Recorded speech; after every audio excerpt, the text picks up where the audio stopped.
student of the University of Louisiana at Lafayette. While at the University of West Alabama, he was involved in several undergraduate research projects concerning soil dynamics and the role of elevation in salt marsh plant zonation. After earning his bachelor's degree at the University of West Alabama, Harris attended the University of Louisiana at Lafayette to pursue a master's in biology under the direction of Dr. Mark Hester to examine the role of soil warming on the growth responses and species interactions of black mangrove and smooth cordgrass. So Harris, I will let you take it away.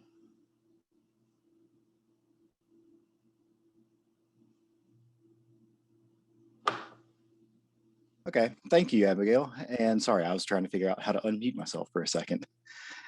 So moving on.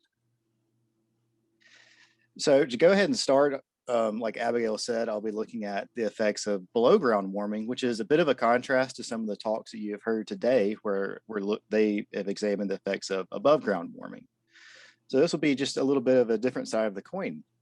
And so just to start us off, climate change, as we've all learned so far, is of concern to coastal ecosystems because it has led to shifts in community structure. And these changes in community structure can alter how these coastal wetlands function, namely how they trap atmospheric carbon, how they're able to defend shorelines from storm surge, and how they keep pace with sea level rise. And so in this coastal wetland around St. Augustine, tropical wetland species are moving poleward due to the reduction and severity of winter freeze events. And so this reduced frequency and severity of freeze events has allowed for black mangrove, or Avicennia germinans, to establish in temperate salt marshes like the ones we see in St. Augustine. And as we all know, as we've seen earlier, the black arrow is indicating the black mangrove. And Avicennia has been expanding into salt marshes often dominated by Spartina alterniflora, smooth cordgrass, but as we've seen also, it has been establishing in areas such as dominated by Batis marittima. And so previous work on the expansion of mangroves into salt marshes focused on the effects of increased air temperature. However, there's very little known regarding soil warming and how this may occur with increasing estuarine water temperatures and how this may affect both the above and below ground responses of these key coastal wetland species. And so to address this, our group at the University of Louisiana at Lafayette set up a large-scale tidal mesocosm experiment using 3 water temperature treatment regimes and 4 vegetation treatments. And so 3 of our main questions were, how does soil warming affect these below ground processes? And for the sake of time today, I'll be only showing decomposition, and we'll be looking at the below ground production of both Abyssinia and Spartina. And also we were curious to know, how does soil warming affect the above ground response to these species? And for Abyssinia, we looked at parameters such as height, branch count, leaf count, and above ground biomass. And for Spartina, we looked at stems per mesocosm, which were just a unit per area that we used for our experiment, as well as the average canopy height, the cumulative stem height per mesocosm, and the above ground biomass, and below ground biomass for Abyssinia and Spartina as well.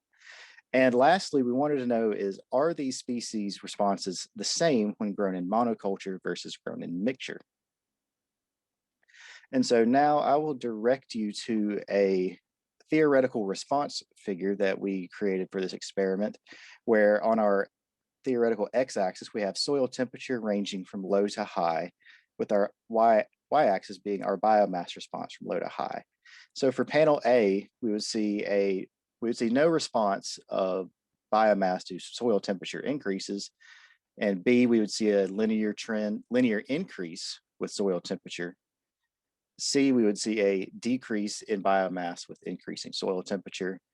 D illustrates a nonlinear relationship where moderate degrees of warming may be beneficial to these species, whereas extreme temperature increases may be detrimental. And panel E illustrates a positive threshold response where modest increases in warming may not significantly affect biomass. However, a high degree of warming may positively affect these species.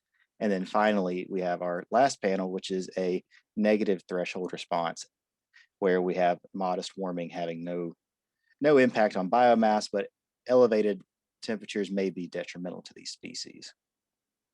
And as we were constructing our hypotheses for this experiment, we thought that Avicennia may follow panel B, seeing as we look further into South Florida, we see more and more mangroves present, and that this warming may be beneficial to their increase in biomass.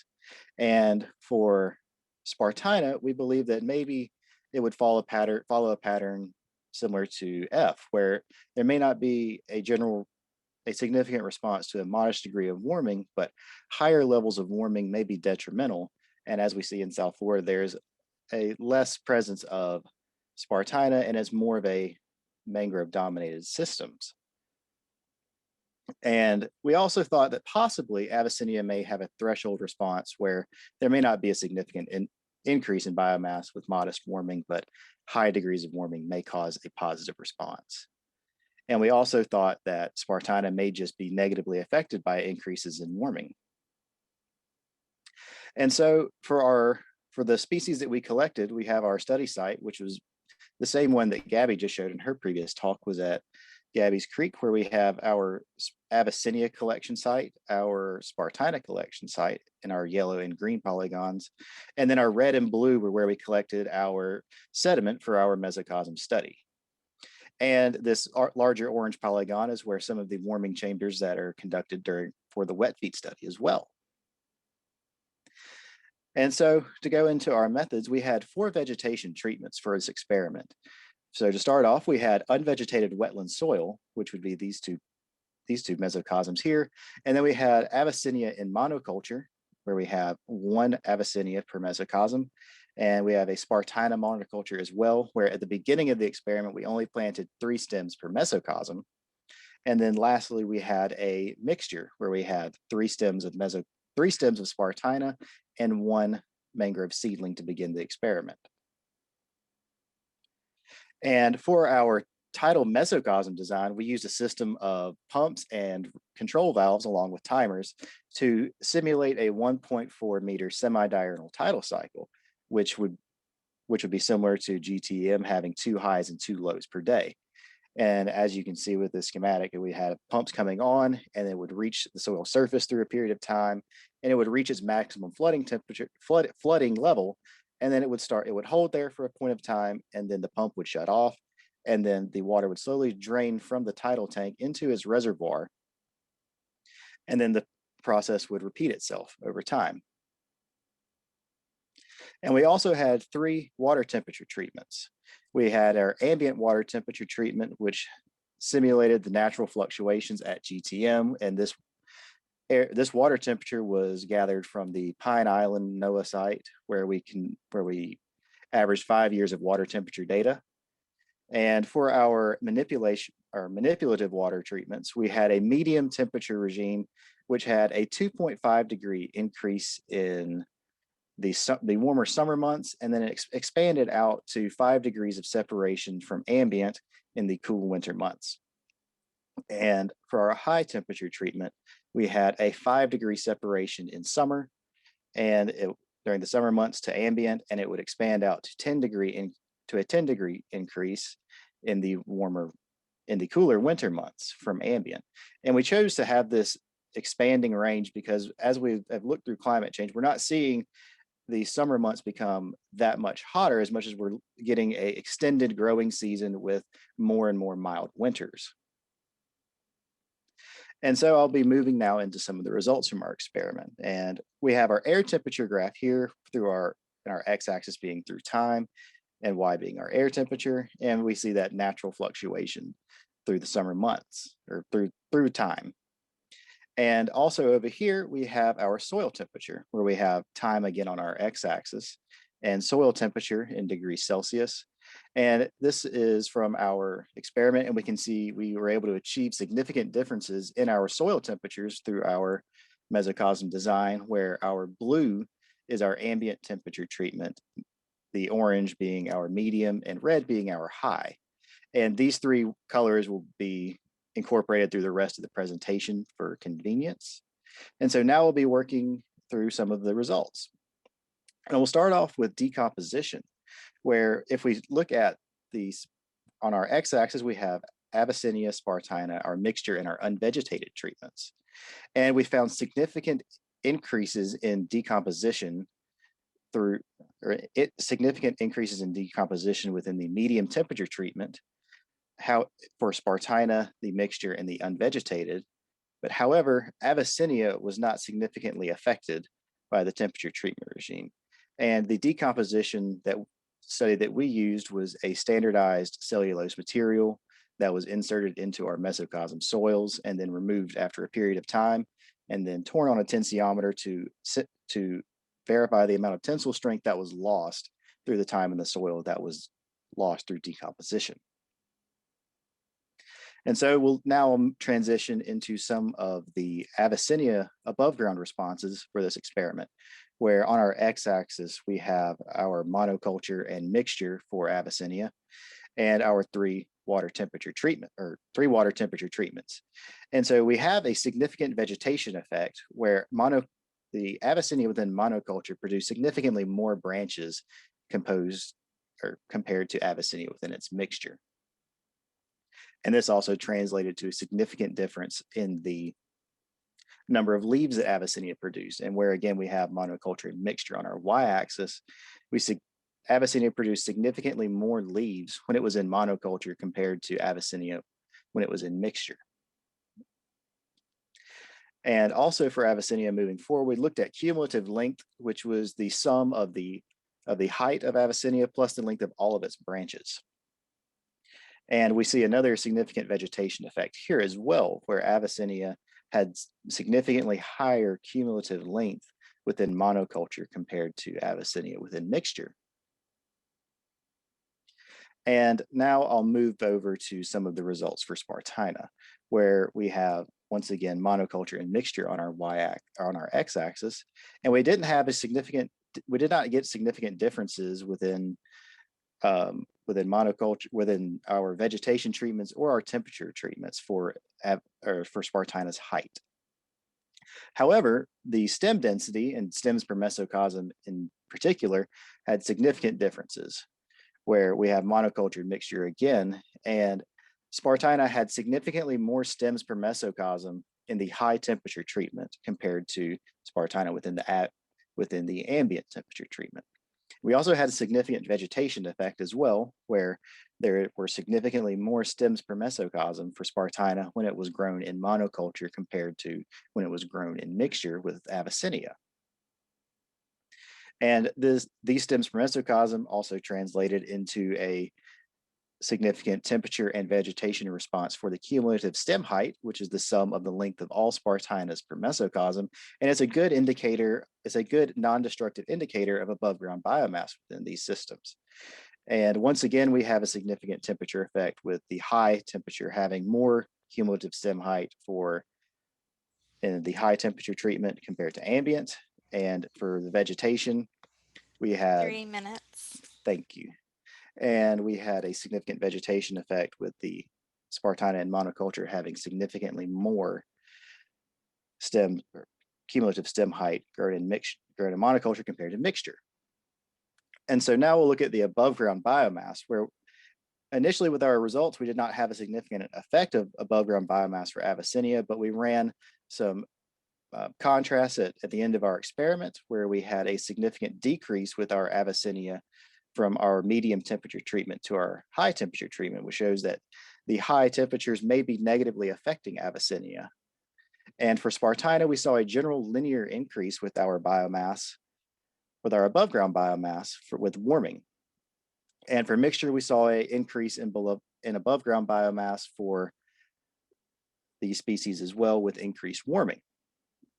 And now moving into the below ground biomass, Avicennia showed a same general response with below ground biomass to warming. And we have different partitions of the below ground biomass in these colors here. And for Avicennia here, we saw another significant decrease in below ground biomass compared to medium and high temperature treatments. And for Spartina, we saw another general linear increase in below ground biomass with increasing water temperatures. And for the medium temperature treatment regime, we did not see any real significant differences between those for below ground biomass responses. And so to wrap up really quick, biomass for Avicennia suggests that moderate warming could lead to an increase in productivity, but however, high levels of warming may decrease Avicennia productivity, and that future warming scenarios of moderate increases in soil temperature may initially benefit Avicennia's productivity. And for Spartina, we saw that biomass increased under both moderate and high soil temperatures. And this increased productivity in these marsh species may slow the rate of conversion of marsh to mangrove. And for our last little take-home message, we can see that future warming scenarios may initially allow for greater expansion of mangroves into salt marshes, but the increased productivity of Spartina may slow this transition of salt marsh to mangrove dominance. And that data from this study suggests that productivity may be suppressed when Avicennia and Spartina are in the presence of one another. However, the overall productivity of the mixture community was not reduced. And as Avicennia seedlings become more mature, ecosystems may shift to areas locally dominated by Avicennia. And with that, I would like to thank the people at GTM for allowing me to conduct this study and collect their plants and soil. And I would also like to thank the Wet Feet team for all of their insight and support, and the USGS for allowing me to use one of their greenhouses to conduct my experiment. And with that, I would happily take any questions. Thank you, Harris. We do have a question in the chat box. Your data seem to suggest that at the early stages of mangrove encroachment, Spartina is a good competitor. This jives with Tess's data that mangrove seedlings do better in Baetis marshes. Do you think they're competing above ground or below ground? Initially, I think they may be competing above, or Avicennia for sure may be competing above ground as it establishes to capture light and photosynthesize as these propagules, become rooted in the marsh. They're much smaller than Spartina, but I think they are mainly trying to get taller so that they can break through that Spartina canopy and then become a more competitive light, or be a better competitor for light. And as these seedlings become more mature, that dominance switches over, and Avicennia is able to pretty much outcompete the Spartina for light. Awesome, thank you. One more question. Did your tidal flooding simulation take into account the 50-minute per day change in the tidal timing? Yes, it did. We had to make a couple of changes to get that to work, and we weren't able to do a 50-minute change per day, but we did have a roaming high tide throughout the course of the experiment where the high tides were moved back one hour every 6 days to help facilitate that natural roaming high tide. That way we did not have any species that have maybe a adaptation to a similar high and low tide at the same points every day throughout the course of the experiment. Great, thank you.